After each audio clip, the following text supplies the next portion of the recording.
nous allons suivre quelque chose de très important. Une de nos équipes s'est rendue en mer Méditerranée, aujourd'hui théâtre d'une tragédie humanitaire.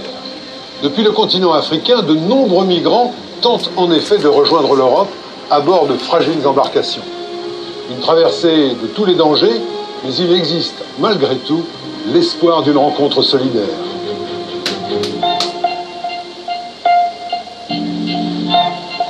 Des navires de secours de l'association Médecins sans frontières patrouillent en Méditerranée au large de la Libye. Leur mission, sauver les migrants en détresse qui tentent de rejoindre l'Europe par milliers.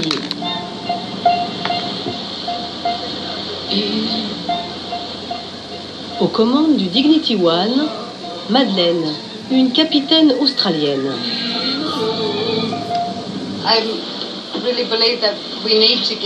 Je pense profondément que nous devons garantir aux migrants une traversée de la Méditerranée en sécurité. Ils ont le droit à un passage sûr. Et nous devons les assister. Pourquoi pensez-vous cela? Parce que personne ne mérite de mourir en mer. Ça va être un peu venté cette nuit. On essaie de rester à 30 milles de Tripoli sur la côte libyenne où nous assurons une présence. Et Garaboli, ici, est l'un des ports d'où partent beaucoup de bateaux de migrants. On reste juste dans cette zone. En général, ils prennent la direction du nord, selon le vent et leur expérience. Ils devraient arriver par ici.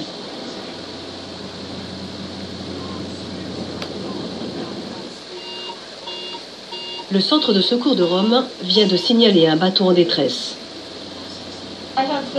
J'ai une embarcation à environ 6 000 et un autre point à environ 3 000. Mais je ne suis pas sûre.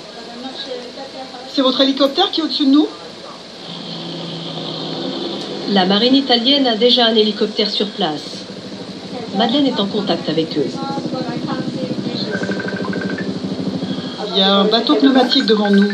Ils doivent avoir très peur car ils continuent leur course sans arrêt. Ils sont à 5 nœuds et notre vitesse est de 9 nœuds. Quand ils seront plus près, qu'ils verront que nous sommes un navire de secours, j'imagine qu'ils ralentiront et on pourra les secourir. Le bateau des migrants a enfin stoppé sa course. L'opération de sauvetage peut commencer.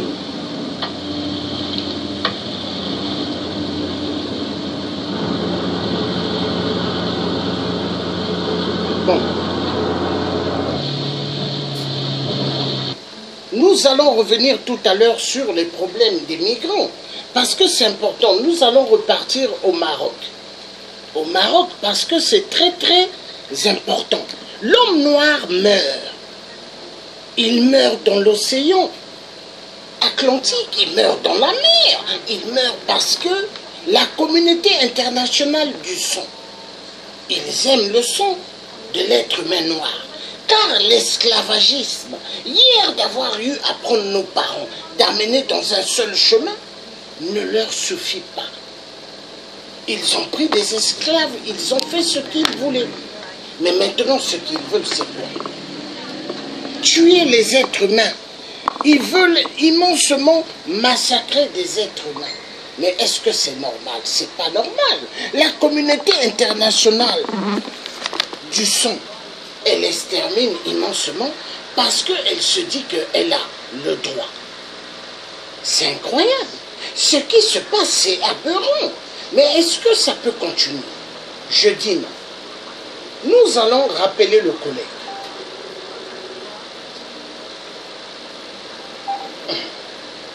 Voilà. Tu es à la maison. Tu es chez toi là. Oui, oui. Est-ce que tes collègues qui étaient avec toi, ils sont là?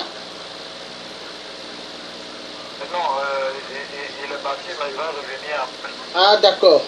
Bon, donc si tu peux parler clairement, parle aux gens parce que tu t'étais arrêté pour dire que c'est l'enfer ici. Il faut leur parler clairement. Tu dis les migrants souffrent et tu dis même au président Emmanuel Macron ce que vous subissez. Et tu dis même que si on souffre, nous les migrants, c'est à cause des des marionnettes en Afrique qui sont des dictateurs. Il faut parler clairement.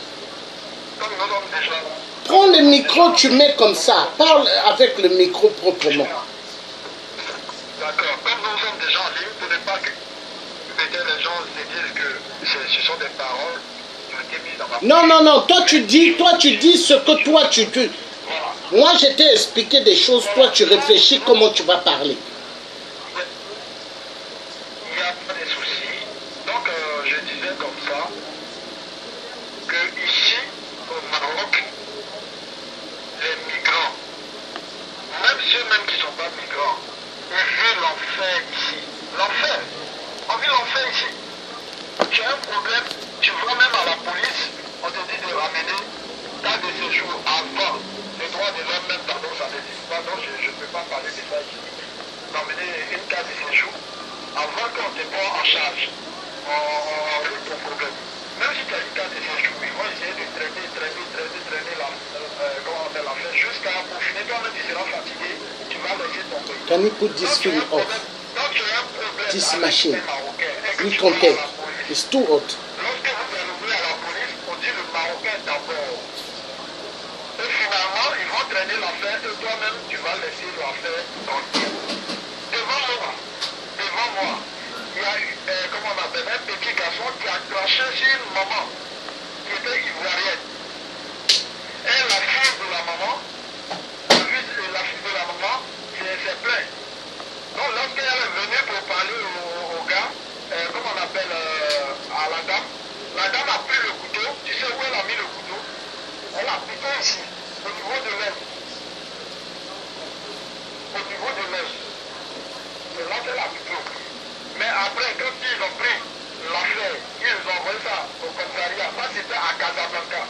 Ils ont envoyé l'affaire au commissariat. Je t'assure, l'affaire n'a pas eu de résultat pour dire ça c'est un criminel, c'est comme ça. Et il y a plusieurs cas comme ça. Je t'explique encore autre. Il y a un jeune. Là où moi je vivais à Casablanca parce que dans les temps je louais une chambre. J'étais au rez-de-chaussée. Donc il y a un jeune qui avait pour habitude les soirs comme ça, comme lui c'est un musicien, les soirs lui il sortait maintenant, il venait devant le portail pour prendre de l'air. Ce déroule-là aussi, et avec un gardien qui vivait aussi dans l'immeuble, sa soeur a dit juste bonjour. Parce que le jeune était assis, elle est venue passer, elle lui a dit bonjour. Il a répondu bonjour. Pour ça, le jeune dit, comment on appelle ce jeune africain qui est ivoirien, drague sa soeur. Donc il a cherché le couteau, il a commencé à faire des disputes avec le jeune. Finalement, il a poignardé dans le dos et le couteau est sorti ici. Il a poignardé dans le dos. Le couteau est sorti jusqu'à ici, dans sa poitrine. Mais Dieu merci, ce n'était pas au côté de son cœur. Ça s'est passé. Je t'explique, il y a des Marocains, bon, il y a un Marocain qui vit en Côte d'Ivoire, il fait venir les filles ici, il y a un réseau noir qui fait venir les filles ici pour les faire travailler. Et j'avais une camarade. J'explique tout ça pour dire aux gens, parfois on dit que c'est nos frères africains qui font ça, mais parfois il y a des réseaux noirs aussi. Parce que nos frères aujourd'hui, quand elles attendent que nos envoyés à l'étranger, elles sont tellement éduquées, donc elles sont même prêtes à se donner à des choses punitives. Je venais prendre des filles en Côte d'Ivoire pour les amener ici, pour les faire travailler. Le SMIC ici, au Maroc, en CFA, ça fait 120 mètres. En CFA, ça fait 120 mètres. Donc, la fille qui est en Côte d'Ivoire, elle arrive ici, on la met dans une maison, elle seule, elle travaillait dans 3 appartements. Bon, je dirais 2 résidences et un appart qui était à Casa. Donc, souvent, on la prend, on l'amène à Casa. Souvent, on l'enlève à Casa pour l'emmener dans une ville qui est à Agadir. La fille, elle était à Agadir.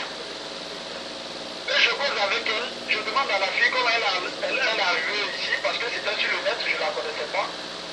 Elle dit non, c'est un monsieur qui l'avait fait venir, elle travaille, elle ne sort pas. Ils ont confisqué son passeport. Ils l'ont enfermé dans la maison. Elle est dans la maison, elle dit, elle ne sait même pas souvent quand il fait nuit ou bien il fait chaud. J'ai dit à cette fille, moi je dis haut et fort, c'est moi qui ai dit à cette fille de sortir de la maison parce qu'elle était plus que prisonnière. Voilà. En ce moment, ça allait un peu chez moi, j'étais à Gaza, j'ai dit à cette fille de sortir de la maison, de fuir de la maison, parce que c'est ma soeur africaine. Tout ce que je peux faire pour l'aider, vu que je ne suis pas là-bas, c'est de lui donner les conseils, je peux l'aider. Mais la seule chose que je lui ai dit de récupérer le numéro de son passeport, comme ça on peut aller à l'ambassade. Écoute-moi très bien, mon frère. Oui. Écoute-moi ce que je suis en train de dire.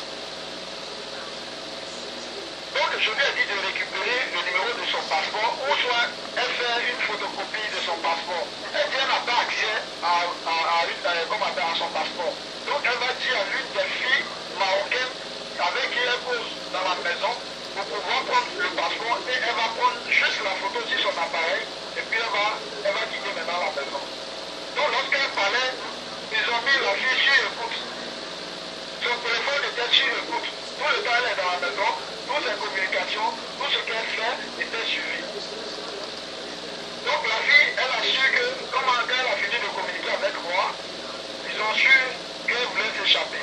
Donc qu'est-ce qu'ils ont fait? Ils ont commencé à s'attendre. La fille, elle a fui de la maison à 5 h du matin. Moi, je ne savais même pas parce que je lui ai dit de prendre la photocopie. Mais vu qu'elle se sentait à danger, elle n'a pas récupéré tout ça. Elle s'est enfuie de la maison et elle m'a trouvé à Casablanca. Donc, je suis la loi. Moi, je la prends le lendemain de son arrivée. Je l'envoie à l'ambassade qui est à Rabat, la capitale politique. Je l'envoie à l'ambassade là-bas, à l'ambassade de Côte d'Ivoire. Et j'explique. D'abord, quand elle est venue en pyjama. La fille a laissé toutes ses affaires là-bas, y compris le passeport. Elle est venue uniquement en pyjama. Et c'est une femme. Elle n'a rien, je dis absolument rien. Donc quand elle est arrivée, j'ai acheté tout ce que je pouvais acheter pour une femme. Les chaussures, les trucs comme ça. Et le lendemain, je l'envoie à l'ambassade. Parce qu'il ne faut pas, ils vont dire après, lorsqu'elle s'est présentée, est-ce que tu l'as présentée à des autorités? Moi, les autorités savent ce qui se passe sur le territoire. Donc moi, je l'emmène maintenant chez moi, qui est l'ambassade. Parce que je n'ai pas de parents ici. Mon parent, c'est l'ambassade ici. J'envoie la fille là-bas. Lorsqu'on arrive à l'ambassade, tu sais ce que l'ambassade va me dire? L'ambassade va me dire, est-ce que moi, la fille, c'est pas ma copine? Pourquoi je peux lui acheter des habits? Pourquoi je peux lui acheter des chaussures? Tu trouves ça normal? Non. Je lui dis, mais moi j'ai un peu plus les plans, je lui dis, mais vous foutez les gens. Parce que normalement c'est votre citoyen, elle est ivoirienne.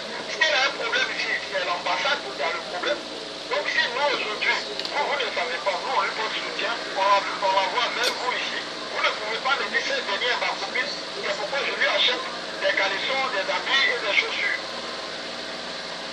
Vous pouvez commencer à côté les plans, ils se sont calmés. Ils ont dit, comme elle n'a qu'à expliquer, je lui ai dit d'accord, moi je ne peux plus vous expliquer, mais c'est à elle maintenant de vous expliquer. La fille a expliqué en détail, et la fille lui a dit à l'ambassade qu'il y avait une dizaine de filles encore qui étaient sur ce territoire dans le même cas. Elle a même cité des noms. Et moi je leur ai demandé à ce qu'ils font appel au gars, au Marocain qui fait, comment on appelle, ce business. La fille a donné le numéro, elle ne connaissait même pas le numéro même du Marocain. La fille a donné le numéro du frère du Marocain. Ils l'ont amené parce qu'eux-mêmes ils étaient en train de chercher la fille. Lorsqu'ils ont su que la fille était, comment on appelle, en chose, comment dirais-je, à l'ambassade, ils ont dit à la fille que la fille a volé 1 million de CFA. Donc tu convertis en dirham, ça fait, comment on appelle, donc tu convertis en CFA, ça faisait 1 million de CFA. Moi je leur ai dit, quand la fille est venue, c'est chez moi qu'elle est venue. Elle est venue directement. Elle n'avait pas d'argent, elle n'avait rien sur elle. Vous dites qu'elle a volé. Moi, quand elle est arrivée, c'est moi qui ai acheté ses habits. C'est moi qui ai acheté ses caleçons. C'est moi qui ai acheté ses chaussures. Vu que vous dites qu'elle a volé. Vu que vous dites qu'elle a volé, où est cet argent qu'elle a volé? Parce qu'elle n'avait pas de sac en plus. Ok. On parle de ça. Maintenant, l'ambassade me dit, il me donne rendez-vous. Il dit à la fille de venir, après on va. Oh, Rabat, Casa, c'est très loin. Mais c'est un sacrifice. Je suis revenu sur Casa avec la fille. Et on nous a donné un rendez-vous. On s'est rendu là-bas. Lorsque nous sommes arrivés, ils ont fait appel au gars. Quand le gars est venu, il a commencé à coller les étiquettes sur la fille. Moi, je lui ai dit, de la manière dont l'affaire a commencé, on doit aller sur le côté juridique. Donc on va aller juste au bout. Parce qu'il est venu chez moi, je suis libre de me présenter même à la justice et défendre son droit. Voilà. Donc on va aller jusqu'au bout. Mais le réseau que toi tu as créé pour envoyer des filles noires, pourquoi tu n'envoies pas des filles blanches et marocaines en Côte d'Ivoire? Mais tu envoies les filles noires ici pour les maltraiter, elles sont enfermées. Tu les mets sur un contrat de 3 ans et où elles sont payées à 60 000 francs qui n'est même pas SMIC d'un pays maghrébien. 60 000 francs par mois et sur un contrat de 3 ans. Non seulement elle ne touche pas son salaire, et tu dis à cette fille que tu as fait un compte bloqué. J'ai un truc à te dire. J'ai un truc à te dire, s'il te plaît. Avant que tu puisses continuer. Quel est le message que tu peux donner aux Gabonais qui se battent ici en France pour libérer le Gabon? Quel est le message que tu peux leur dire parce que les migrants souffrent au Maroc? Hein? Quel est le conseil aussi que tu pourras donner aux Congolais de la RDC, du Congo RDC, qui veulent libérer leur pays? Quel est le message aussi que tu peux donner aux Congolais qui veulent libérer, Congolais de Brazzaville qui veulent libérer le Congo? Parce qu'il faut parler à tout cela par rapport à ce que tu es en train de subir au Maroc et les autres. Très bien. Donc, en fait, j'explique ça. C'est juste un résumé. Vous dites quoi? Vous dites que dans chaque pays du monde, que nous les... Mon frère, s'il te plaît. Ne pensons pas. Oui, je viens, tu vois. Parle aux Gabonais et après tu parles aux Congolais de la RDC et aux Congolais de Brazza. Très bien. Donc, c'est pour vous dire, toi, Africain congolais, toi, Africain gabonais, toi, Africain ivoirien, camerounais, peu importe le pays noir, où tu te trouves, ou bien dont tu es l'origine, je te dis, dans n'importe quel pays du monde que tu es, tu n'as pas de sécurité. Ne compte pas sur l'ambassade. Parce que l'ambassade fout la merde. Il faut que la merde dans chaque pays. On n'a pas de soutien. Mon frère gabonais, ne te laisse pas manipuler par l'influence d'un blanc ou bien de n'importe quel pays qui a la couleur blanche. Compte sur toi-même, défends ton peuple. Tu es africain, tu vas mourir africain. Même tu es marié à une femme blanche, sache que ton sang est africain, noir. Ne nous laissons pas manipuler. Faisons face à la réalité. Faisons face à la réalité. Pour pouvoir défendre notre continent qui est l'Afrique. On souffre, toi Gabonais. Aujourd'hui, tu as tout chez toi. Toi Congolais, tu as tout chez toi. Mais aujourd'hui, on vient te manipuler avec une pièce, des monnaies qui n'ont pas de valeur. Mais pour ça, tu es capable, tu es libre de vendre ton continent, ton peuple noir, ton peuple gabonais, ton peuple congolais, ton peuple ivoirien, ton peuple, n'importe quel peuple subterrain, tu es prêt à vendre ça pour des monnaies. Ne te laisse pas perdre. Lève-toi parce que tu souffres. Dans chaque pays, regarde, pour pouvoir toi-même faire ton bilan, dans chaque pays où tu t'en vas, que ce soit européen, que ce soit maghrébien, on te maltraite à cause de ta peau, à cause de ton origine, on te maltraite. Alors, sois toi-même ce que tu es. Sois fier de toi et défends ton peuple. Ne nous entretiens pas. Le contraire, on doit défendre notre continent. Le contraire, on doit défendre notre peuple. Le contraire, on doit défendre nos frères et sœurs. Ce combat que M. Georges mène, ce n'est pas le combat à lui seul. Il pourrait rester dans sa maison dormir, sa petite famille est là.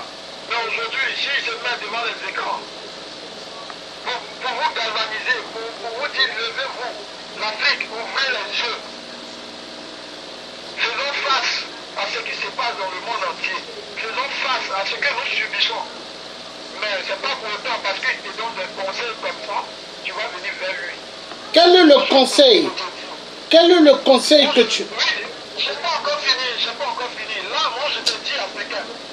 Je te dis gabonais. Je te dis congolais. fait la force. L'union fait la force. Ne nous laissons pas blaguer. Mon frère, mon frère, mon frère, Le continent africain, oui. les Congolais, ils cherchent à ce que au Congo RDC, il y a des élections qui vont venir. Mais est-ce que l'élection... Attends, écoute-moi d'abord. Est-ce que l'élection peut libérer un pays? Dis à ce peuple, c'est le soulèvement populaire. Parle-leur clairement. Populaire, oui. Oh non. Ok. Ok, d'accord. Très bien. Là, excusez-moi. Peuple congolais de la RDC, parle-leur clairement. Ok. Là, il m'a mis sur le schéma. Excusez-moi. Je parle d'abord, maintenant, je dois parler au peuple congolais de la RDC. Là, je ne savais pas. Il y a des élections actuellement qui vont se passer chez vous. Peuple congolais. C'est la population qui fait la force d'un pays. C'est la population qui fait la force d'un pays. Ne dites pas que c'est les élections qui vont mettre fin à vos souffrances, à vos maltraitances, à tout ce que vous vivez là-bas. Ce ne sont pas les élections. C'est vous-même, d'une fils du pays. C'est vous qui allez vous lever.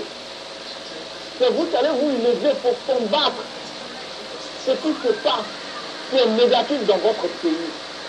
Le peuple congolais n'est pas n'importe quel pays. Le Congo est riche. Le Congo de la RDC. Mais aujourd'hui, regarde, les Européens, ce qu'ils font chez vous, ils pillent tout ce qui est chez vous et ils vous mettent en conflit. Mais vous devez vous lever pour la souveraineté du peuple congolais. Vous devez vous lever pour combattre l'injustice, pour combattre tout ce qui se passe chez vous. Ne comptez pas sur le gouvernement. Non, le gouvernement c'est vous d'abord. Le peuple congolais, le gouvernement c'est vous d'abord.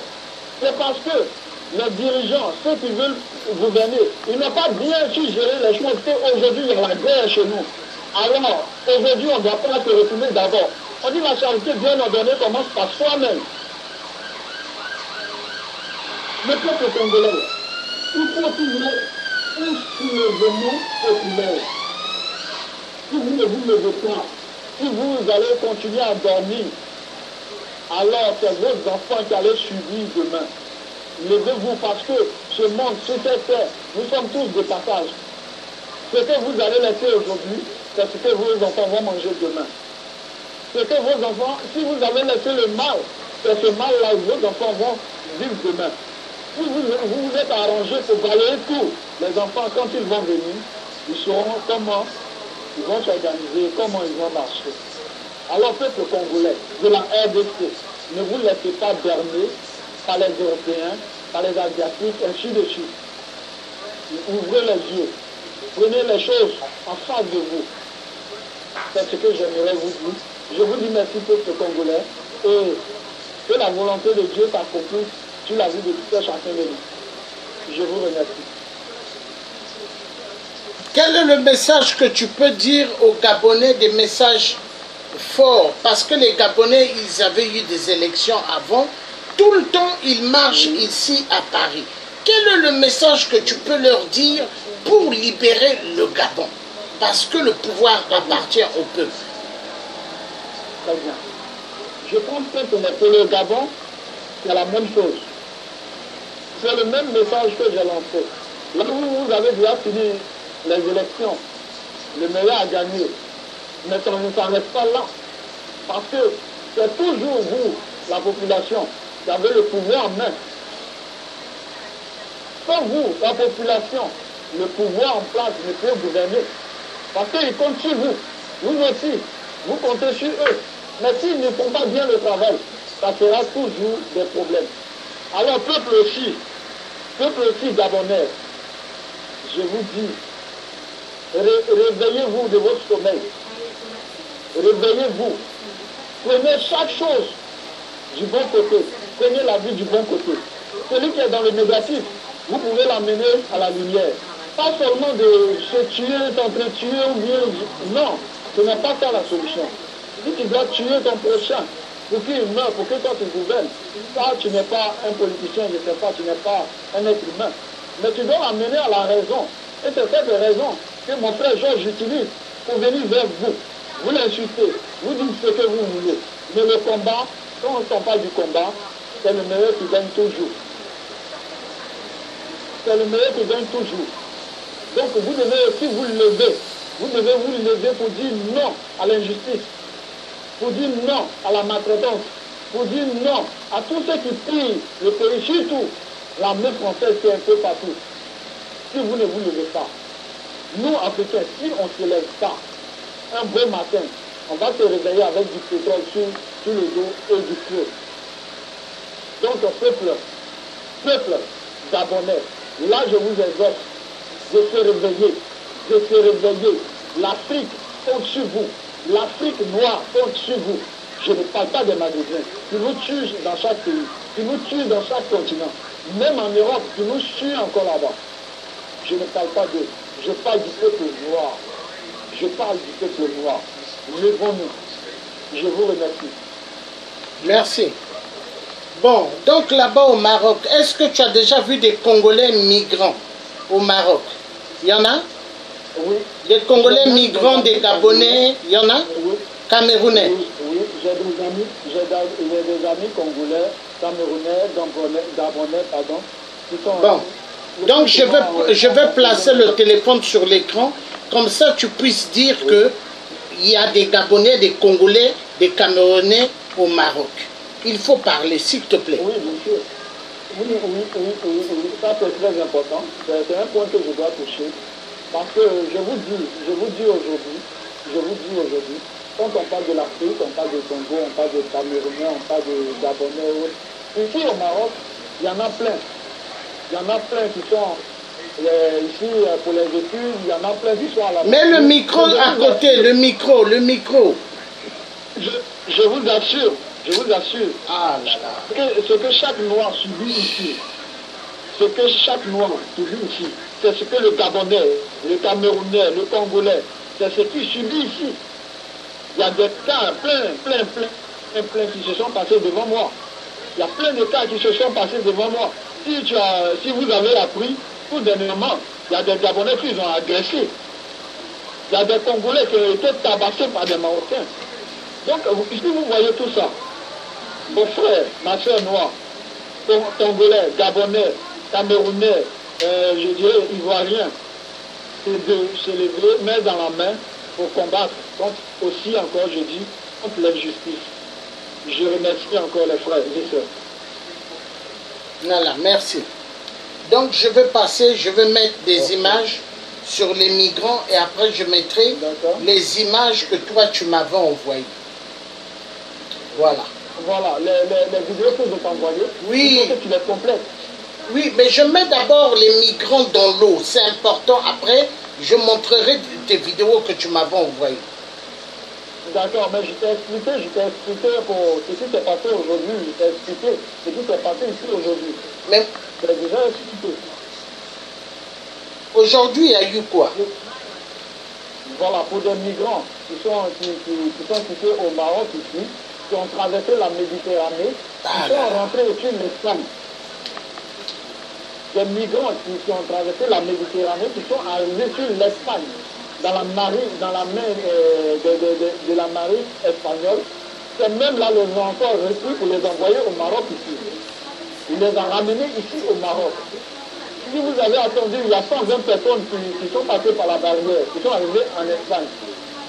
Quelques jours après, on les a ramenés eux tous au Maroc ici. Et vous connaissez un peu leur sort.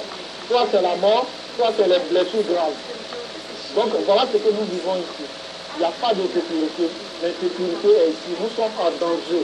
Nous sommes en danger. Ils n'ont pas donné un rond ici pour aider les migrants. Il y a plein qui mendient dans les rues. Il y a plein aussi qui font les travaux forcés. Tu es obligé de faire parce que tu n'as pas le choix. C'est ce que je voulais vous dire. Ok. Quel est le message que tu peux donner, s'il te plaît, au président Donald Trump et au président Emmanuel Macron et à la chancelière allemande Angela Merkel. Il faut leur envoyer un message par rapport à ce que vous êtes en train de subir. Pourquoi vous subissez? Il faut parler clairement. Ok, là je lance un appel au président des États-Unis, Emmanuel Macron. Non, président des États-Unis, Donald Trump. Donald Trump. Je lance un appel au président des États-Unis, Donald Trump, et celui, le président de la France, Emmanuel Macron, et la chancelière. Ici, si vous déployez des fonds pour aider des migrants dans chaque pays, là où se trouvent des réfugiés, je vous dis, ce que moi je vis ici au Maroc, dans un pays marocain, on n'a pas le droit à ça. Ils n'ont jamais donné 5 francs à un migrant, à un réfugié. On dépend de nous-mêmes, on vit de nous-mêmes. Donc, si vous recevez ce direct, cette vidéo, cherchez à savoir si des fonds que vous donnez à ces pays-là pour pouvoir aider ceux qui sont sans abri. Est-ce que c'est de mieux? Est-ce que c'est de mieux reçoivent cet argent-là ou non? Donc il faut chercher à savoir, parce qu'ils vont vous faire croire qu'ils sont bien logés, mais c'est faux, c'est faux. On n'est pas bien logé, on ne mange pas bien, on n'est pas bien traité. Nous-mêmes, on loue nos maisons, nous-mêmes, on travaille à cause de l'esclave dans les entreprises. C'est ce que j'aimerais dire. Merci. Merci, ok. Je vais te laisser prendre de l'eau. Tout à l'heure, je vais mettre les vidéos sur les migrants. D'accord. À tout à l'heure. Merci.